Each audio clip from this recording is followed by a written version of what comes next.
Welcome back to 9.3 Histograms and Box Plots. So, page 19, let's get started. So, why are histograms important? Much like dot plots, which was the last lesson, you'll notice that it's also a visual representation of the spread. Something that we can show, like for example, the ages of a particular group. In a particular community, we can kind of show data visually. Alright, so one of the things we're going to go over is a histogram on the scores of a math test. So notice here which axis indicates the frequency. So notice frequency is on that axis. If you're wondering what is vertical and horizontal, so vertical is the axis that goes up and down and horizontal goes sideways.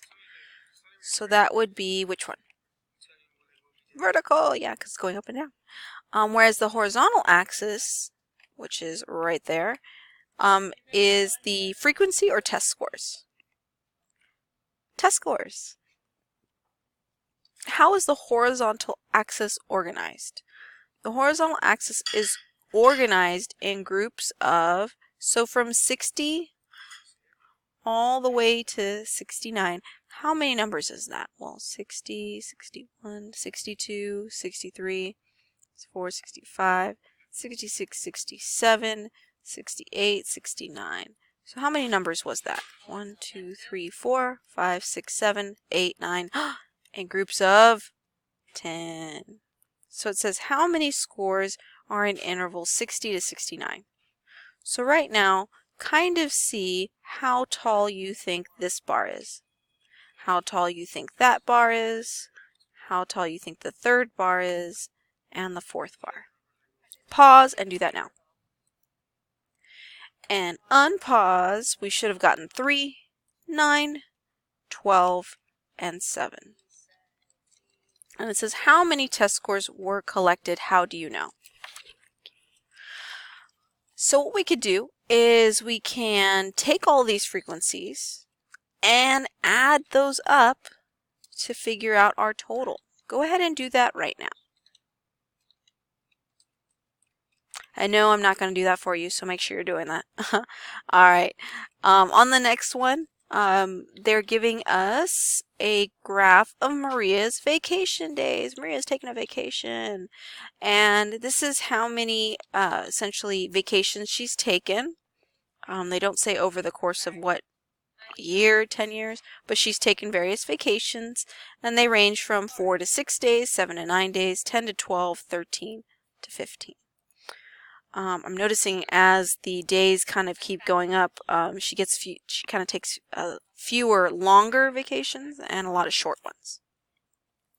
So what they do here to figure out each one, you'll notice, is that they take two numbers and they add and then divide by 2. So in this one, we added 4 and 6, got 10, divided by 2 is 5. So for this next one, we'll put 7 and 9, we'll add those together and divide by 2. For the next group of numbers, 10 and 12, we'll add 10 and 12 together and divide by 2. And for 13 and 5, we'll go ahead and add those two numbers and divide by 2. This is a table that's going to help us to find kind of the mean of our data when it's presented in this format. I know you learned how to find mean before using a method from the first lesson, but this is going to be a little bit different since the information is presented as a bar graph. So take a moment right now and work that out. And then go ahead and hopefully you calculated the following. For frequency, let's go ahead and figure out, well, how tall? So the first one was about 5 tall. And then go ahead and count how tall each of these would be and how much the last one would be. Unpause. Hopefully you found that to be 4, 4, and 2. What we're going to do is we're going to take those two numbers, our midpoint and our frequency, and we're going to multiply those together. So go ahead and do that essentially for the rest. Now you'll notice there's this bottom row called sum. You're wondering, what do I do with that?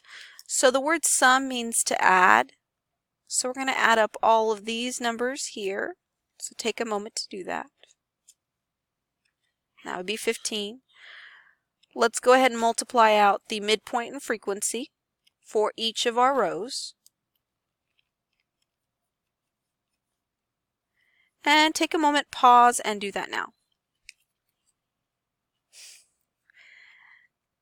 And then once you have all that, let's go ahead and again add all together those numbers here.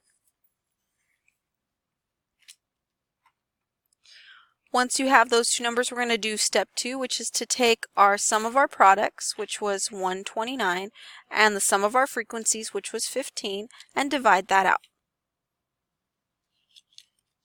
That would be about 8.6, and we would interpret the result essentially the average length of Maria's, in this case, vacations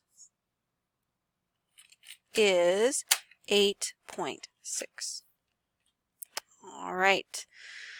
And notice we're here at the checkpoint. So if I notice on that page it didn't have this, so if it helps, copy this down, fill it in, and make sure you're taking the sums of your frequency and your products and finding the mean. In this case, when they ask you to interpret the results, know that the histogram was showing the depths for a diver in meters, so you can kind of do a sentence starter where you can say the average or mean of a diver's depths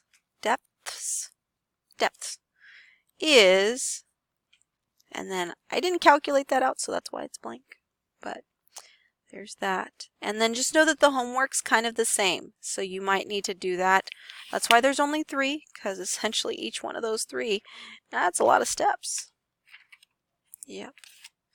If you need any support at all for any of the homework or checkpoint, or you just want more support, please come into the center. We'll be more than happy to help. We've got tutors and teachers here ready to help you out. See you on the next video.